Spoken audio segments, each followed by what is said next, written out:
Halo semuanya, perkenalkan nama saya Naumila Bura Saragi. Saya dari kelas TIP 2101 dengan NPM 2110177. Pada kesempatan kali ini saya akan memaparkan materi dengan mata kuliah mikroprosesor untuk memenuhi nilai tugas saya. Baiklah, di sini saya akan menjelaskan sejarah mikroprosesor. Yang pertama yaitu pengertian mikroprosesor. Mikroprosesor, lebih dikenal dengan sebutan CPU atau Central Processing Unit, adalah sebuah rangkaian terintegrasi atau IC sebagai unit mesin pengolah yang bekerja melakukan fungsi pokok komputasi aritmatika dan logika. Transistor pertama diciptakan pada 23 Desember 1947 oleh John Barber, Walter Brattain, dan William Shockley. Penggolongan IC berdasarkan jumlah transistor ada 5. Yang pertama, SSI atau Small Scale Integration dengan chip maksimum 100 komponen elektronik. Yang kedua, MSI, Medium Scale Integration dengan chip 100 sampai 3000 komponen elektronik. Yang ketiga, ada LSI, Large Scale Integration dengan chip 3000 sampai 100.000 komponen elektronik. Yang keempat, ada VLSI, yaitu Very Large Scale Integration dengan chip 100.000 sampai 1 juta komponen elektronik. Yang terakhir ada ULSI atau Ultra Large Scale Integration dengan chip dari 1 juta lebih dari 1 juta komponen elektronik. Selanjutnya saya akan membahas tentang perkembangan mikroprosesor. Yang pertama, mikroprosesor 4004. Pada awal tahun 1971, Intel Corporation dan Maron G. Hope memperkenalkan mikroprosesor pertama kali, yaitu mikroprosesor 4 bit seri 4004. Yang kedua adalah mikroprosesor 8008. Intel Corporation kembali meluncurkan mikroprosesor 8 bit pertama yaitu 8008. Yang ketiga adalah mikroprosesor 8080. Intel melakukan perubahan dengan mikroprosesor multi-voltage menjadi triple voltage. Yang keempat adalah mikroprosesor 8086. Yang kelima, mikroprosesor 286. Prosesor yang pertama kali dapat mengenali dan menggunakan software yang digunakan untuk prosesor sebelumnya. Yang keenam adalah mikroprosesor 386 dan 486 pada tahun 1985. Memiliki versi kedua yaitu mikroprosesor 32 bit yang memiliki ruang memori 4 GB. Yang terakhir adalah mikroprosesor 1992 yang digunakan sampai sekarang. Intel dan AMD memiliki chip 64 bit yang diperkenalkan. Berikutnya saya akan memaparkan materi tentang sistem prosesor dan arsitektur prosesor. Yang pertama, arsitektur prosesor. CPU atau Central Processing Unit atau seringkali disederhanakan secara bahasa menjadi prosesor merupakan komponen digital dari komputer yang menerjemahkan instruksi dari program komputer dan bertugas memproses data.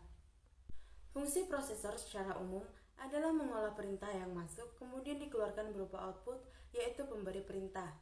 Fungsi prosesor adalah memastikan komputer bekerja dengan baik, menjalankan proses informasi pada komputer, memberikan perintah kepada tiap komponen komputer, menjaga performa komputer, menunjang kegiatan spesifik komputer, mengolah perhitungan algoritma, menjaga stabilitas komponen komputer, dan yang terakhir adalah mendukung kebutuhan spesifik komputer. Ada 3 komponen prosesor. Yang pertama, control unit atau CU. Pengatur lalu lintas dan kegiatan data yang ada di dalam komputer seperti input dan output. Aktivitas bisa dieksekusi tanpa ada tumpang tindih dan dilakukan secara teratur. Yang kedua adalah arithmetic logical unit atau ALU. Komponen yang melakukan perhitungan aritmatika sesuai perintah yang diperoleh. Perhitungan digunakan supaya komputer dalam membaca instruksi menjadi benar. Di dalam komponen ini, proses benar-benar melakukan pekerjaan yang penting pada sebuah sistem. Yang terakhir adalah register unit atau RU. Komponen ini adalah alat penyimpanan yang lebih kecil daripada memori utama dan memiliki kecepatan akses cukup tinggi. Data yang telah diolah CU dan ALU akan disimpan di komponen ini untuk nantinya diolah kembali. Selanjutnya, saya akan membahas mengenai bahasa assembly. Bahasa assembly adalah bahasa komputer yang kedudukannya di antara bahasa mesin dan bahasa level tinggi, misalnya bahasa C, C++, Pascal, Turbo Basic, Java, dan sebagainya.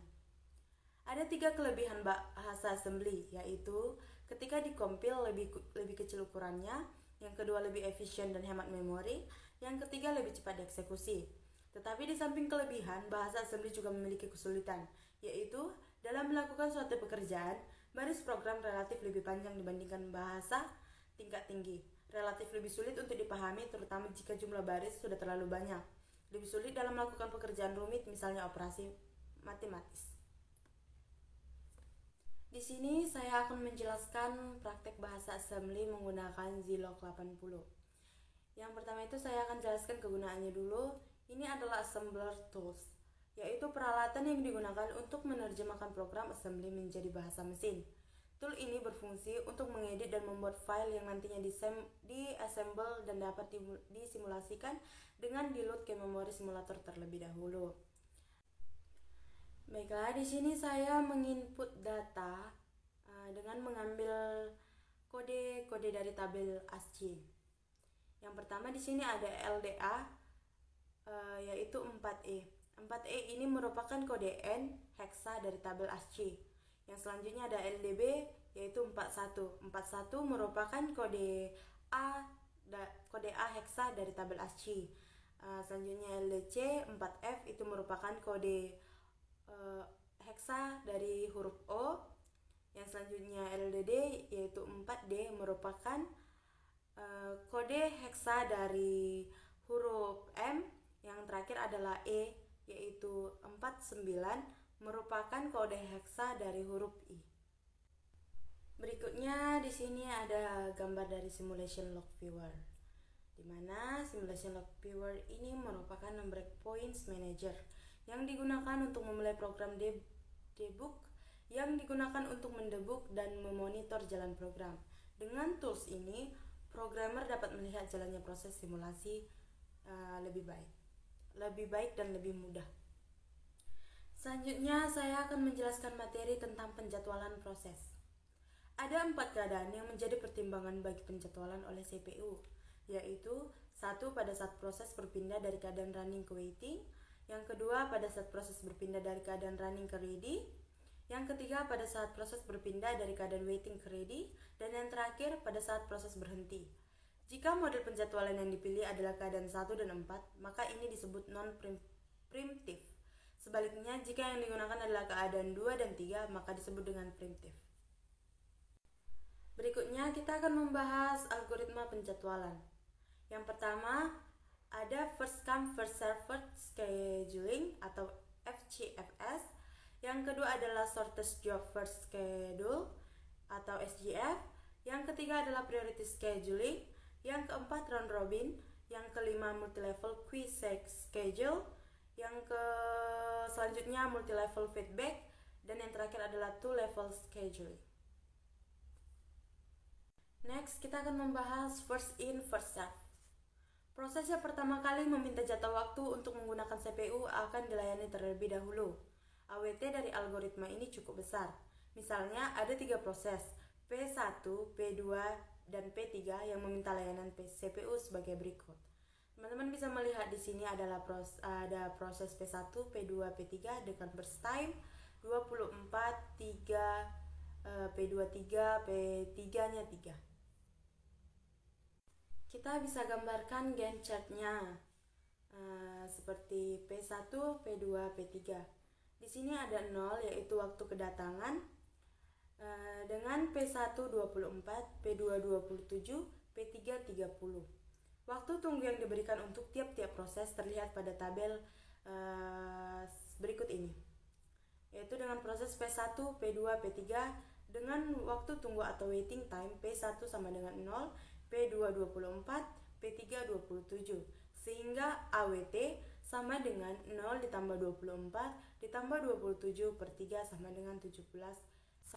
Selanjutnya di sini saya akan menjelaskan tentang Short Job First Schedule atau SJF, di mana proses yang memiliki CPU burst paling kecil akan dilayani terlebih dahulu. Misalkan ada 4 proses P1, P2, P3, dan P4 yang meminta layanan CPU sebagai berikut. Seperti contoh proses P1 dengan burst time 6, P2 dengan burst time 8, P3 dengan burst time 7, dan P4 dengan burst time 3. Kita bisa gambarkan Gantt chart-nya seperti gambar berikut ini. Dengan waktu kedatangan 0, P4 3, P1 9, P3 16, dan P2 24. Waktu tunggu yang diberikan untuk tiap-tiap proses terlihat pada tabel berikut ini. yaitu proses P1 dengan waiting time 3, P2 dengan waiting time 16, P3 dengan waiting time 9, P4 dengan waiting time 0. Sehingga AWT sama dengan 3 ditambah 16 ditambah 9 ditambah 0 per 4 sama dengan 7. Yang terakhir yaitu priority scheduling. Priority scheduling merupakan suatu algoritma yang penjadwalannya berprioritas. Algoritma penjadwalan akan mendahulukan proses yang mempunyai prioritas tertinggi.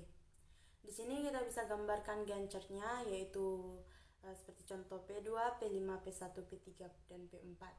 Dengan waktu kedatangan 0, P2 sama dengan 1, P5 sama dengan 6, P1 16, P3 18, dan P4 19.